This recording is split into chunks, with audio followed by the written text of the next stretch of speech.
Hi everyone.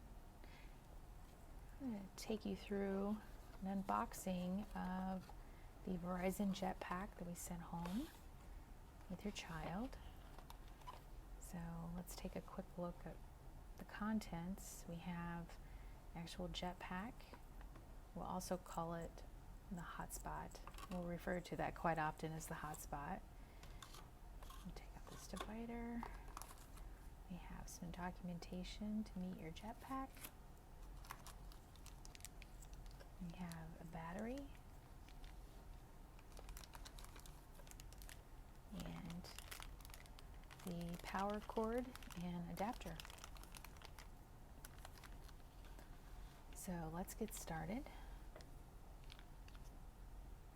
So a couple of things that I want to note about the Hotspot is the first thing you're going to see is a property tag for Springfield City School District. This property tag also has a barcode and a number. It's really important that this stays on the Hotspot, and this is good information to provide if you do need to call in for tech support. That's one thing that a technician will ask you about, is what that number is. On the top here we have the plug-in. This is actually the slot for the power cord. Just behind the plug-in we have a little slot here, and this is how we will access the battery compartment, and that just pops right off. This cover does. Okay. Also at the bottom of the unit here we have a power button, and it serves as a power button and a menu button. And this is the only button on the device. It's a relatively simple setup. We also have a little LED here. So the battery compartment, we'll go ahead and put this battery in so we can get the device started. The battery has 3 little connectors here and 3 connectors inside. Just make sure those are lined up.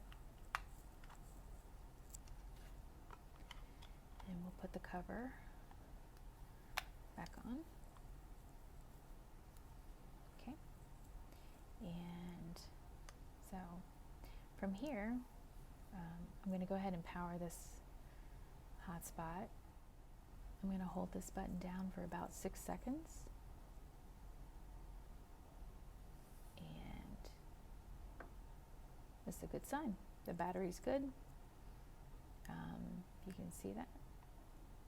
This is the startup screen, and at this point we just want to go ahead and we'll wait this out.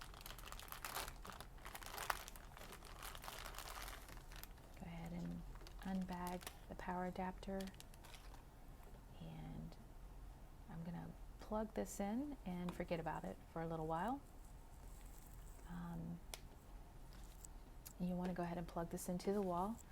And what's happening with the device right now is it's going through a series of screens and flashing some messaging back and forth.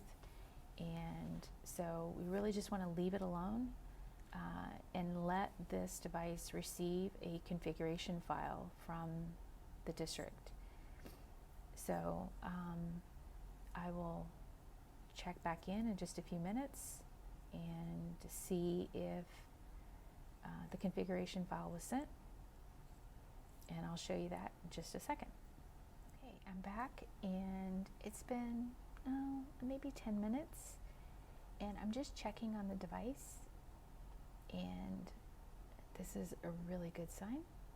What you want to see is Wi-Fi name SCSD Hotspot.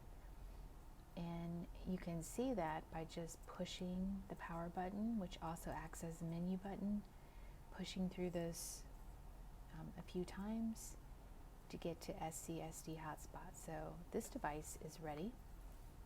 The Hotspot is ready.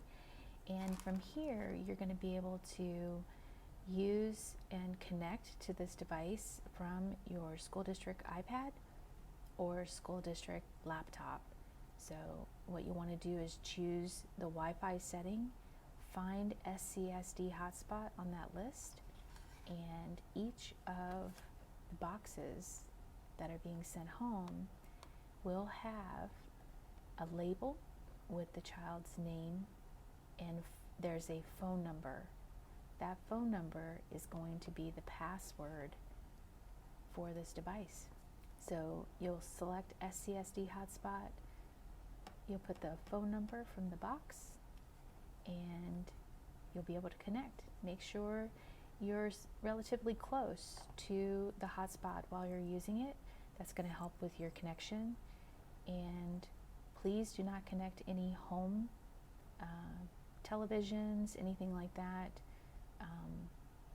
This is only for your school device, and any other siblings in the household that need to use the device with, need to use the hotspot with a school laptop or iPad. So as always, if you have questions, please contact the technology hotline. And one last thing I want to show you is when you need to power the device off, you're just going to hold the power button in for about 5 seconds, and you're going to get this little goodbye. Thank you.